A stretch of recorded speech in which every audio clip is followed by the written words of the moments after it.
আসসালামু আলাইকুম। সবাই কেমন আছেন? সবাইকে রামাদানুল কারিম। তো সেদিন আমি বাজারে গিয়েছিলাম আমার হাজবেন্ডের সাথে। অনেকগুলো ফুলকপি কিনে নিয়ে আসলাম।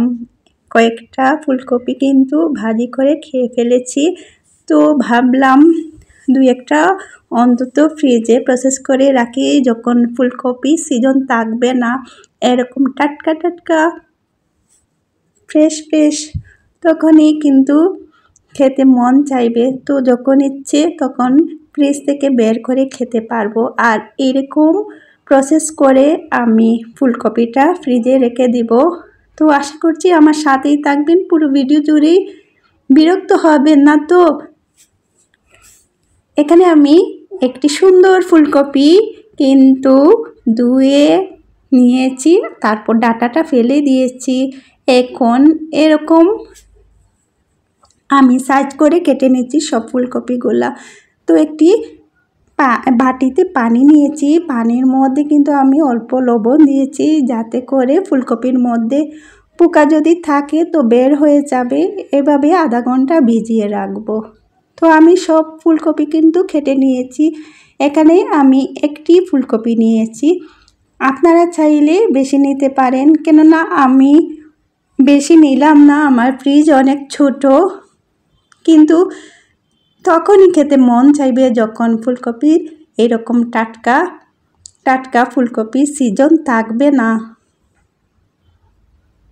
তো আমার কিন্তু এরকম হঠাৎ করে যে কোনো জিনিস খেতে ইচ্ছে হয়। তো এইভাবে আমি প্রসেস করে রাখবো। যেহেতু রমজান মাস, এত সবজি রান্না করলে কিন্তু উঠে না। আমি আমার পরিবারের চাহিদা অনুযায়ী যে কোনো কিছু অল্প অল্প রান্না করি, যাতে তাড়াতাড়ি উঠে যায় খেয়ে দিয়ে।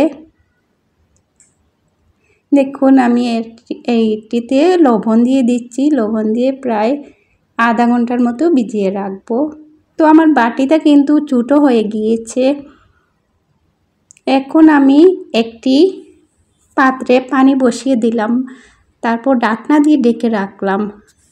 তো আমার লবণ পানিতে প্রায় আধা ঘন্টা ফুলকপি ভিজিয়ে রেখেছিলাম। এখন খুব ভালো করে আবারও ধুয়ে নিচ্ছি।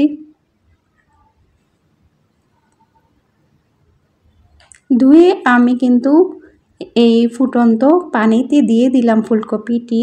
দিয়ে বেশি সময় সিদ্ধ করব না, শুধু একটা বলক ওঠার পর আমি সেটিকে চুলা বন্ধ করে দিব। আর এরকম কিন্তু একটি স্প্যাচুলা দিয়ে খুব আলতো করে আমি সবগুলা পানির মধ্যে ভিজিয়ে রাখছি। একটু ভাপিয়ে নিলাম এই আর কি। এখন আবারও ঢাকনা দিয়ে চুলা অফ করে রাখলাম আর একটি ঝুড়িতে পানি জড়িয়ে নিয়ে নিলাম। ঠান্ডা হওয়ার জন্য ফ্যানের নিচে রেখে দিলাম। তো দেখুন এই ভাপিয়ে নেওয়া ফুলকপি থেকে পানি বের হয়েছে একটি ঝুড়িতে রাখার পর।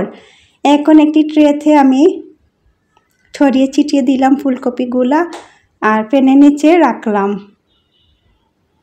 যাতে করে ফুলকপির গায়ে যে পানিগুলা এক্সট্রা পানিগুলা থাকে সেগুলো চলে যায় ফ্যানের বাতাসে। এখন একটি জিপলক এই ব্যাগে আমি সবগুলো ফুলকপি নিয়ে নিব, তারপর ফ্রিজে সংরক্ষণ করে রাখব। আমার এই ছোট্ট ভিডিওটি আপনাদের যদি বিন্দুমাত্র উপকারে আসে তো আমার চ্যানেলের পাশেই থাকতে পারেন। চ্যানেলটি সাবস্ক্রাইব করে পাশে থাকা বেল বাটনটি বাজিয়ে অবশ্যই রাখবেন। তো যখনই আমি ভিডিও আপলোড করব তখনই পৌঁছে যাবে আপনাদের কাছে। সব ফুলকপি কিন্তু আমি একটি জিপলক ব্যাগে ভরে নিয়েছি, সেটিকে ফ্রিজে রেখে দেব। দেখুন আমার ফ্রিজে কিন্তু জায়গা নেই, তারপর রাখতেছি। আর এটি ছিল পরের দিন ফ্রোজেন করার পর। দেখুন একদম আইস হয়ে গিয়েছে। তো সবাই ভালো থাকবেন, সুস্থ থাকবেন। আল্লাহ হাফিজ।